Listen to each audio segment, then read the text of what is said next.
한국 인터넷 커뮤니티에는 수많은 공포썰이 존재하는데 그 중에서도 특히 유명한 한 가지 이야기를 나눠보겠습니다. 이 공포썰은 허구임을 미리 밝히며 재미로 즐겨주시기 바랍니다. 서울 변두리에 한 오래된 아파트 단지가 있었습니다. 이곳은 1980년대에 지어진 낡은 건물들이 많아 최근 몇 년 사이 입주민의 숫자가 많이 줄어들고 있었습니다. 이 아파트 단지의 가장 오래된 동에서는 기이한 소문이 돌고 있었습니다. 바로 매일 해질녘 아파트 7층 복도에서 들려오는 정체 모를 소리에 관한 것이었습니다. 처음으로 소리를 듣기 시작한 것은 이사 온 지 얼마 되지 않은 젊은 부부였습니다. 어느 날 저녁 아내는 남편에게 말했다. 여보, 저기 복도에서 이상한 소리가 들려. 무언가가 이렇게 진동하는 것 같아. 남편은 대수롭지 않게 여기며 일단 무시했습니다. 그러나 그 다음 날도 또 그 다음 날도 같은 시간이 되면 어김없이 그 기묘한 소리가 들렸습니다. 소리는 유령처럼 낮은 주파수로 꾸준하게 이어졌다고 합니다. 마치 오래된 라디오에서 잡음이 새어나오는 듯한 소리였습니다. 입주민들이 점점 그 소문에 관심을 갖기 시작합니다. 몇몇 용감한 젊은이들은 직접 소리의 근원을 찾아 나섰지만 그 시간에 아파트 복도로 나가면 소리는 마치 놀리기라도 하듯 뚝 그쳐버렸습니다. 이상한 점은 복도를 돌아다니는 동안 아무리 주위를 둘러도 특이한 점은 없다는 것이었습니다. 하지만 돌아오면 다시 소리가 시작되었습니다. 아파트 경비원 김 씨는 이렇게 말했습니다. 그 소리는 매일 같은 시간에 들립니다. 그런데 말입니다. 그 소리가 나는 때가 되면 아파트 엘리베이터도 간헐적으로 작동을 멈추곤 하지요. 제가 몇 번이나 수리를 맡겼지만 문제를 찾을 수 없었습니다. 몇 달이 지나자 무서움을 이기지 못한 몇몇 주민들은 이사를 가기로 결정합니다. 그러나 그러던 어느 날 한 할머니가 이 기묘한 소리에 비밀을 풀어냈다고 주장합니다. 그녀는 이 단지에서 30년 넘게 살아온 사람으로 말하길 그 소리의 정체는 바로 1980년대 아파트가 건설될 당시 사고로 인해 숨진 한 건설 노동자의 원혼 때문이라고 했습니다.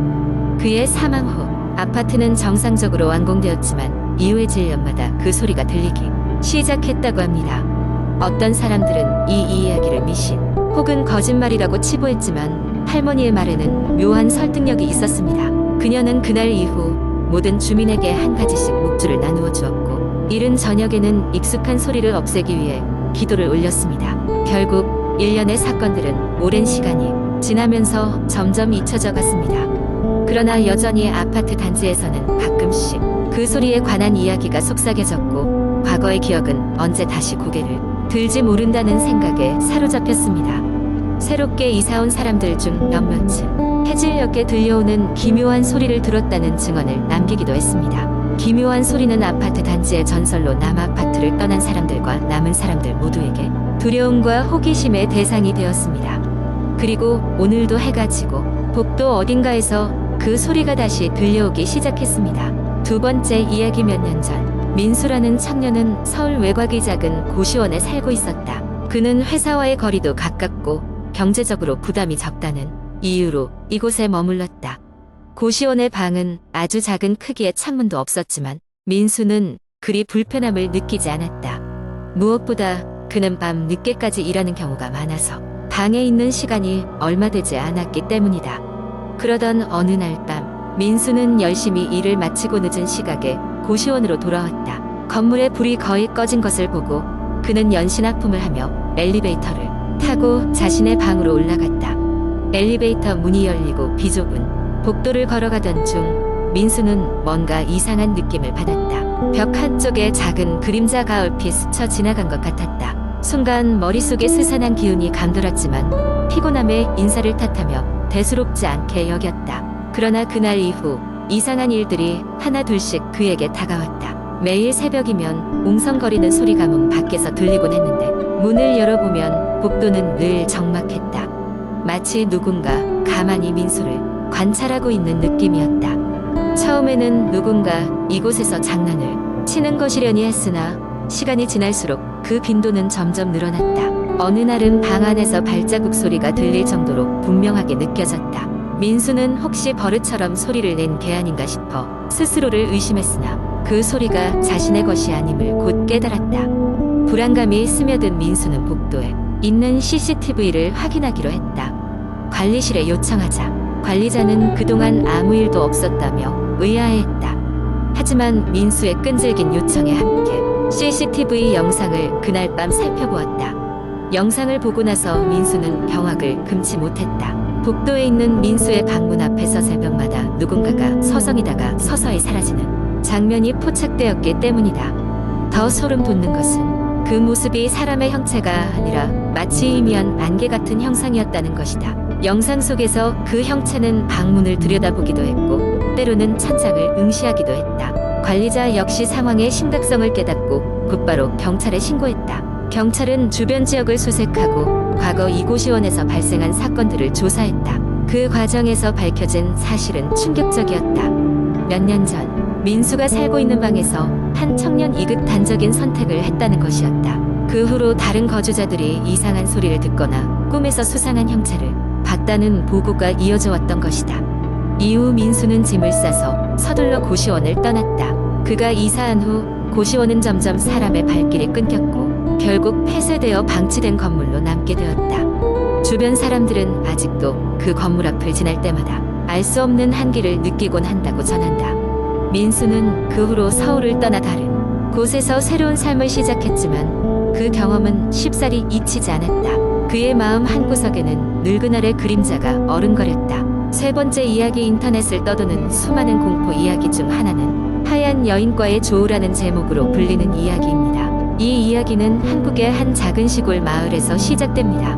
그 마을은 산과 강이 둘러싸고 있어 자연 경관이 아름답지만 외지인은 거의 찾아오지 않는 고요한 곳이었습니다. 그곳에는 오래된 전설이 하나 있었는데 그것은 바로 하얀 여인에 관한 것이었습니다. 이 마을 뒤편의 깊고 울창한 숲속에는 오래된 폐가가 하나 있었습니다. 사람들은 이 폐가의 하얀 여인의 영혼이 산다고 수군대곤 했습니다.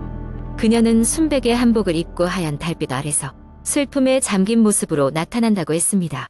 전설에 따르면 그녀는 오래전에 약혼자를 기다리며 그 집에서 생을 마감한 비운의 여인으로 지금도 약혼자가 돌아오길 기다리고 있다는 것이었습니다.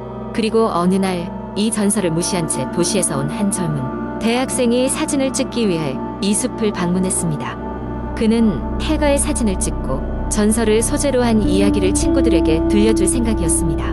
날이 저물어 가던 때 그는 폐가의 입구에 서서 카메라를 통해 안쪽을 들여다보았습니다. 순간 렌즈 너머로 하얀 한복을 입은 여인의 모습이 보였습니다. 그녀는 고개를 숙이고 있어 얼굴은 보이지 않았습니다. 섬뜩해진 그는 황급히 뒤돌아 나오려고 했지만 뒤에서 차가운 손길이 그의 어깨를 잡는 느낌이 들었습니다.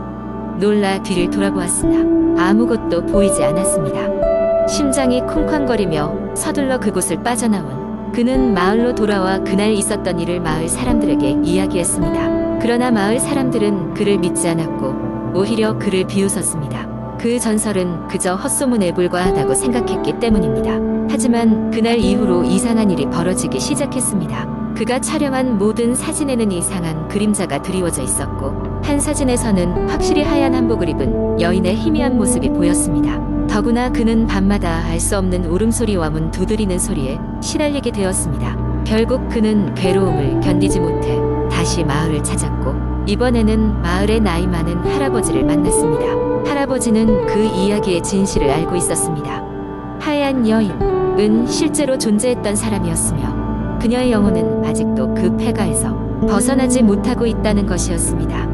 그녀의 영혼을 달래기 위해서는 그녀의 이야기를 다시 세상에 알리고 그녀의 한을 풀어줄 누군가가 필요하다는 것이었습니다. 대학생은 할아버지의 말을 듣고 그녀의 이야기를 글로 쓰기로 결심했습니다. 그는 그녀의 안타까운 사연을 세상에 알렸고 그 글은 많은 사람들에게 전해졌습니다. 그 후로 놀랍게도 그의 주변에서 일어나던 기이한 현상은 멈췄고 하얀 여인에 대한 목격담도 점차 사라지게 되었습니다. 이 이야기는 지금도 인터넷 상에서 회자되고 있으며 하얀 여인의 영혼이 드디어 안식을 찾았다는 믿음을 사람들에게 심어주고 있습니다. 그러나 여전히 그 숲을 방문하는 사람들은 조심할 것을 권유받고 있습니다. 그녀의 존재가 단순한 전설에 불과했는지 아니면 실제로 존재했는지는 아무도 모르는 일이니까요. 네 번째 이야기.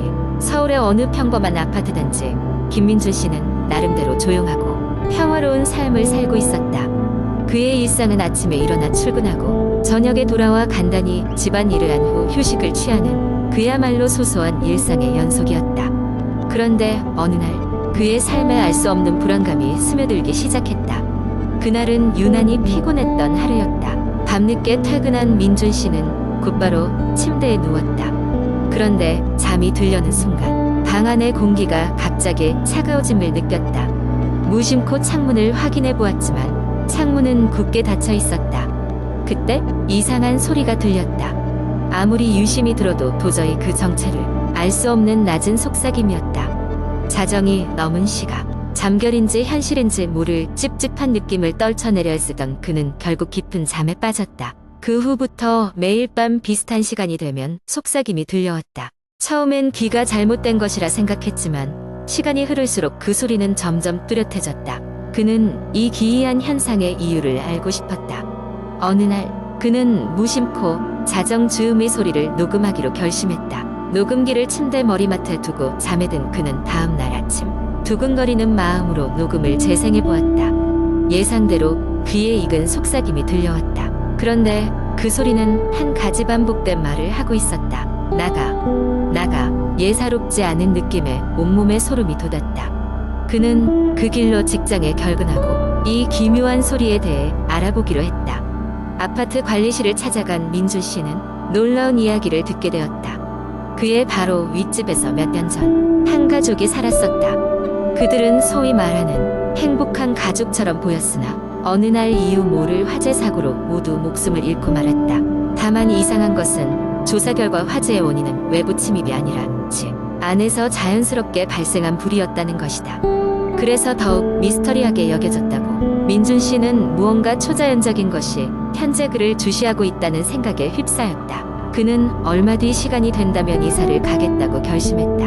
하지만 그 후 며칠 동안 그 소리는 점점 더 큰 소리로 변했고 단순히 나가 라는 말 대신 다른 문장도 포함하고 있었다. 그것은 나가야 해. 여기는 안전하지 않아. 라는 경고처럼 느껴졌다. 결국 그는 이사를 결정하고 다른 지역으로 이주했다. 이상하게도 새로운 집에서는 다시는 그런 기이한 소리가 들려오지 않았다. 김민준 씨는 더 이상 그 아파트로 돌아갈 생각이 없었다. 시간이 흐를수록 그의 기억은 희미해졌지만 아직도 가끔씩 그 알 수 없는 소리에 관한 꿈을 꾸곤 한다. 그는 어쩌면 그 가족의 영혼이 자신에게 속삭였던 것이 아닐까 하는 생각을 떨쳐낼 수가 없었다. 한편 그의 빈자리를 채워 그 아파트로 이사온 새로운 주민들은 아직 그 소리에 대해 아무런 보고를 하지 않았다. 건물은 여전히 조용하고 평화롭게 그 자리에 서 있다. 이 이야기는 그저 한낱 민준 씨의 두려움이 만들어낸 환상이었던 것일까? 아니면 정말 무언가가 그곳에 존재했을까? 누구도 그 답을 알지 못한다.